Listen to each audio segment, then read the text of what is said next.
आपके एक वीडियो में आपने अपने एक अनुभव के बारे में बताया है, जब आपने नाक का विष पी लिया था और आपने कहा कि उस समय आपका एक हिस्सा नींद महसूस कर रहा था, जबकि दूसरा हिस्सा महसूस कर रहा था कि आपके अंदर तेज चमक आ गई है। तो चरस या गांजे जैसे दूसरे कुदरती नशीले पदार्थों के इस्तेमाल के बारे में आपकी क्या राय है? क्योंकि इसके पर्याप्त सबूत मौजूद हैं कि गांजे के सेवन से कई मेडिकल फायदे हैं। मेडिकल फायदे बीमार लोगों के लिए हैं, है ना?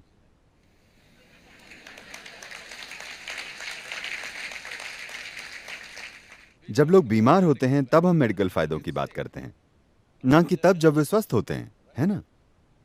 तो मुझे खुशी है कि आपने थोड़ी रिसर्च की है उस नाक के विष वाली चीज पर। हम रोजाना नाक का विष नहीं पीते। कई बार हम रोजाना पारे का सेवन करते हैं, मगर वो नशे के लिए नहीं है। ना ही हमें नशे के लिए नाक के विष की जरूरत होती है। मेरी आंखों में देखिए, ये हमेशा नशे में चूर होती हैं।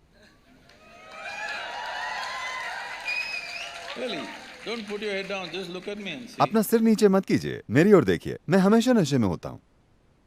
मैंने कभी कोई नशीला पदार्थ छुआ भी नहीं। मगर क्या ये सच है कि ये इंसानी सिस्टम दुनिया की सबसे जटिल केमिकल फैक्ट्री है? हेलो? तो अगर आप इसे अच्छी तरीके से मैनेज करना जानते हैं तो आप जो चाहे इसे पैदा कर सकते हैं।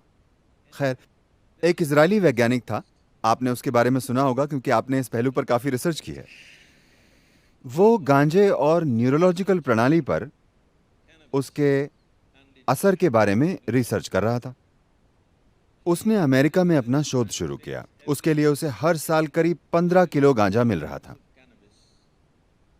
करीब 12-13 साल तक उसे यह मिला। उसने कोई नतीजा नहीं निकाला। 1980s के दशक में जब अमेरिकी ड्रग एजेंसियां,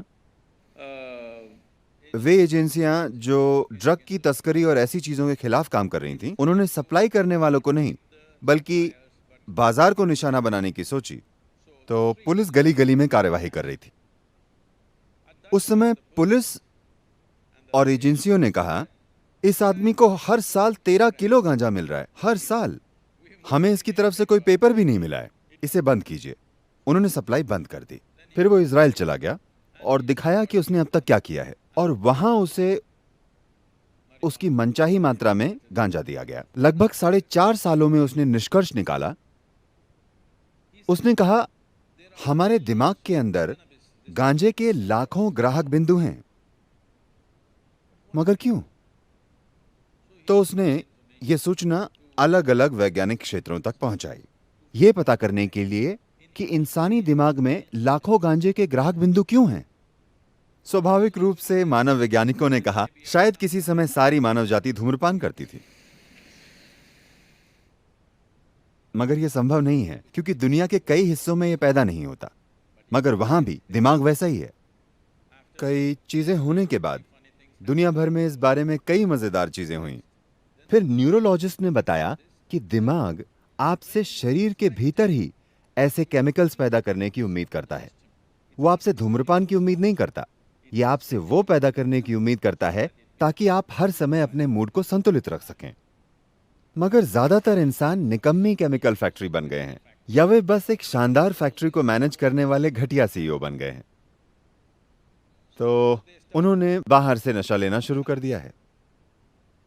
यह कोई नैतिक मुद्दा नहीं है, मेरे लिए यह कोई नैतिक मुद्दा नहीं है। मगर बात यह है कि इस बारे में ठोस अध्ययन है जिन्हें उन कार्यकर्ताओं द्वारा दबाया जा रहा है जो इसे आगे बढ़ाना चाहते हैं। यह दिखाने के लिए ठोस अध्ययन है कि आपकी निर्णय लेने की क्षमता, आपके दिमाग के कुछ खास आयाम, खासकर निर्णय लेने की क्षमता, काफी कम हो जाती है अगर आप 30 दिन तक गांजे का सेवन करते हैं। अगर ऐसा 4 से 5 साल तक चलता है, आपकी निर्णय लेने की क्षमता साफ तौर पर प्रभावित होती है। इस तरह के दिमाग के साथ अगर आप अदालत जाते हैं और मैं अपना जीवन आपके हाथों में सौंपता हूं, तो मैं नहीं चाहूंगा कि गांजा पीने वाला वकील मुझे मिले। मैं नहीं चाहूंगा कि गांजा पीने वाला सर्जन मेरा ऑपरेशन करे। अगर वो बस गली के कोने में गांजा पी रहा है और किसी को कुछ नहीं कर रहा है तो वो उसकी समस्या है, मगर मैं निश्चित रूप से नहीं चाहूंगा कि मेरा सर्जन गांजे का सेवन करके मेरी सर्जरी करे। हाँ या नहीं, क्या आप चाहते हैं? ना ही मैं ऐसे ड्राइवर चाहता हूं, क्योंकि मैं एक खास गति पर गाड़ी चलाता हूं। मैं नहीं चाहता कि नशा करने वाले दूसरे ड्राइवर मेरे साथ गाड़ी चलाएं। मैं नहीं चाहता। न ही मैं अपने लिए ऐसा ड्राइवर चाहूंगा अगर कभी मैं गाड़ी में पीछे बैठूं जो नशा करके गाड़ी चला रहा हो। अगर आप चाहते हैं तो आपकी मर्जी है, मगर हम ऐसा नहीं चाहते। अधिकांश लोग ऐसा नहीं चाहते क्योंकि वे जानते हैं कि इसका नतीजा क्या होगा। तो हम दरअसल मनोरंजन की खोज में हैं। हमने इसे ऐसा बना दिया है। इसका मतलब दरअसल ये है कि आज लगभग 70% अमेरिकी आबादी दवाओं पर है। बाकी दुनिया उनके पास पहुंचने की कोशिश में है। हाँ, बाकी दुनिया उनके पास पहुंचने की कोशिश कर रही है। लोग कम उम्र से ही दवाइयां लेना शुरू कर रहे हैं। बाकी 30% निश्चित रूप से उन चीजों का इस्तेमाल कर रहे हैं जिनकी आप बात कर रहे हैं। सिर्फ गांजा ही क्यों लें, हम थोड़ी कोकेन क्यों ना ले लें, क्योंकि वो ज्यादा जबरदस्त होती है। क्यों? अरे कोई बात नहीं, मुझे कोई फर्क नहीं पड़ता। मैंने आपसे कहा ना कि मेरे लिए ये कोई नैतिक मुद्दा नहीं है।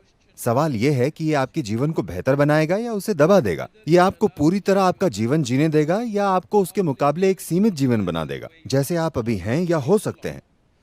Nothing less than what you can do must happen in this life. आप जो isn't it? कर सकते हैं उससे कम कुछ भी इस जीवन में नहीं होना चाहिए, चाहे वजह कुछ भी हो, आपके नजरिए या तनाव या ड्रग या किसी भी वजह से। आप जितना हो सकते हैं उससे कमतर इंसान आपको नहीं होना चाहिए। आपको जीवन अधिकतम ऊंचाई पर ले जाना चाहिए, क्योंकि इस जीवन में सब कुछ बस यही है कि आपके जीवन का अनुभव कितना तीव्र और गहरा है। बस यही महत्वपूर्ण है। And half the time, if you're dazed out, और अगर आधे समय आप होश में नहीं रहेंगे तो इस संभावना को आप खो देंगे। आप बस यहीं बैठकर नशे में चूर हो सकते हैं। no. Really? वाकई, सिर्फ मैं ऐसा नहीं हूं, मैं कई लोगों के साथ ऐसा करता हूं। हजारों लोग सिर्फ यहां बैठकर परमानंद में होते हैं। मैं रोज सुबह आपको लाखों लोग दिखा सकता हूं जो अपनी आंखें बंद करते हैं तो उनकी आंखों में परमानंद के आंसू बहते हैं, Dripping. क्योंकि एक तरीका है इस शरीर को सक्रिय करने का, क्योंकि इस धरती पर इससे जटिल केमिस्ट्री नहीं है। हाँ या नहीं, क्या आप मुझसे सहमत हैं? जब सब कुछ यही है तो इसका इस्तेमाल करना सीखना सबसे अच्छा है। अगर हम अपने जीवन की शुरुआत में थोड़ा समय खुद पर लगाएं तो बहुत ही आसानी से आप वहां पहुंच सकते हैं। इसकी जगह अगर हम बाहरी चीजें लेते हैं तो उसके बुरे नतीजे हम जानते हैं।